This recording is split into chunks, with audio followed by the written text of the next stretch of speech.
박윤준 목사의 맑은 묵상. 오늘 우리에게 주신 하나님의 말씀은 역대상 8장 1절에서 5절까지의 말씀입니다.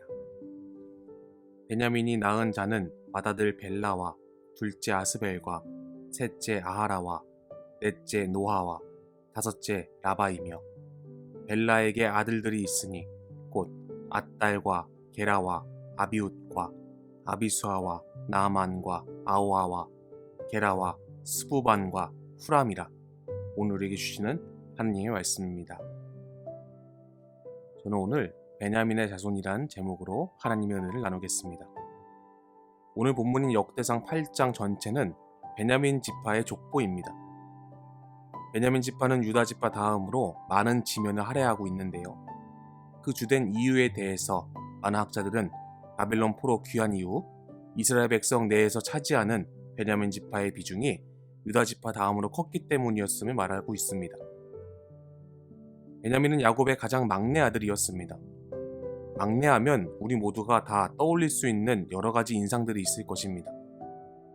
항상 귀여움을 독차지하면서 응석바지 내지는 버릇없는 아이가 되기 쉬운 것이 바로 막내입니다. 야곱의 12아들 중에 제일 막내는 바로 베냐민이었습니다. 위로 배다른 형들까지 포함해서 장장 11명의 형들이 있었습니다. 그 중에 제일 꼴찌로 태어났으니 그 어린 시절이 어땠을지 충분히 짐작할 수 있습니다. 그 쟁쟁한 형들 밑에서 생존하기 위해 좌충우돌하면서 자라났을 것입니다. 또한 그 성격이 평범하려야 평범할 수 없었을 것입니다. 실제로 성경 기록에서도 그런 막내 특유의 개성이 베냐민에게서 나타나고 있으며, 그 베냐민 지파의 역사를 보아도 또한 양극단을 오가는 파란만장한 사건들로 채워져 있음을 볼 수 있습니다. 평생 꼴찌로 살 수밖에 없었던 그 베냐민 지파가 오늘 본문 말씀처럼 결국에는 유다 지파와 어깨를 나란히 하고 이스라엘의 선두주자 대열에 합류하는 놀라운 일이 벌어졌습니다. 오늘 말씀을 통해 베냐민 지파가 주는 교훈이 무엇인지를 함께 나누면서 하나님의 은혜를 나누겠습니다. 첫 번째로, 베냐민 지파는 하나님 중심의 인생을 살았습니다. 이 지파가 본격적인 복을 받기 시작한 것은 바벨론 포로 시대 이후 유다 민족의 해방을 받고 고국에 돌아올 때부터 시작되었습니다. 예루살렘을 중심으로 새로운 조국을 건설해 나갈 때 그 누구보다도 바로 이 베냐민 지파가 가장 적극적으로 유다 지파를 도왔던 것입니다.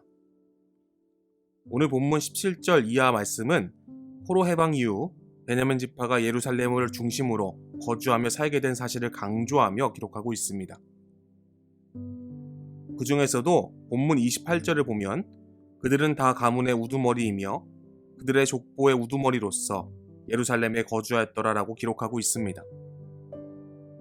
포로 해방 이후 베냐민 지파가 유다 지파와 함께 동조하여 조국 재건에 참여한 핵심 멤버가 된 것은 이 지파의 역사에 매우 중요한 전환점이 되었습니다.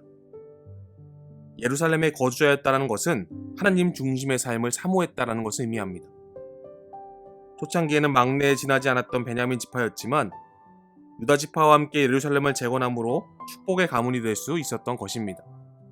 사랑하는 여러분, 베냐민 지파가 예루살렘 중심, 하나님 중심의 신앙으로 돌아와 축복의 인생이 된 것 같이 믿음의 여러분들의 삶도 이와 같이 하나님 중심을 회복하여 축복받는 인생들이 되시길 간절히 축원합니다.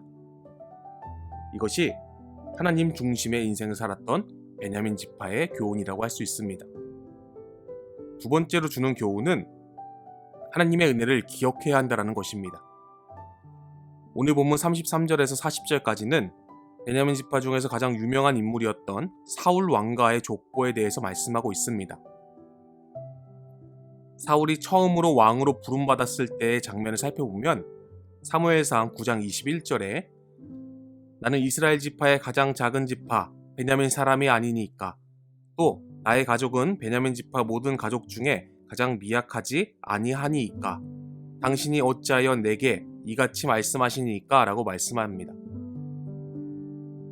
사울은 자기가 이스라엘 지파의 가장 작은 지파 베냐민 사람이라고 언급했는데, 그렇게 된 이유는 사울 훨씬 이전 사사시대 때 베냐민 지파가 이스라엘 동족 앞에서 큰 죄를 저질렀기 때문입니다.